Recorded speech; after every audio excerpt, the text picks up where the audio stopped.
சீனா தலைநகர் பீஜிங்கில் நடந்த அந்த வெற்றி கொண்டாட்டம், இரண்டாம் உலகப் போர் வெற்றி கொண்டாட்டத்தில் 3 பேர் வந்தாங்க. யாருன்னா ஜி ஜின்பிங் அங்கேயே தான் இருந்தார். இன்னொரு பக்கம் வந்து கிம் ஜாங் உன்னும் புத்தினும் வந்து கலந்துக்கிட்டாங்க.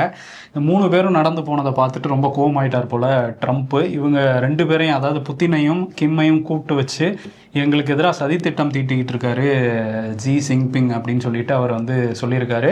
இன்னொரு விஷயம் சொல்லியிருக்காரு, இந்த இரண்டாம் உலகப் போரில் சீனா வெற்றி பெற்றதுக்கு நிறைய அமெரிக்கர்கள் ரத்தம் சிந்தியிருக்காங்க, அதை வந்து மறந்துடக்கூடாது, அதை நினைவில் எப்பவுமே வச்சுக்கணுங்கிற மாதிரியும் சொல்லியிருக்காரு.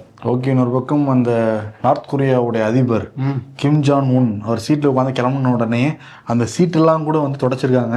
அவரோட டிஎன்ஏ இது எடுத்துடக்கூடாது அப்படின்னு சட்டையெல்லாம் போட்டு தான் உட்காந்துரு. அதுக்கு பிறகும் அதில் டிஎன்ஏ ஒட்டியிருக்குன்னு அவங்க நம்புறாங்க போல தெரியுது.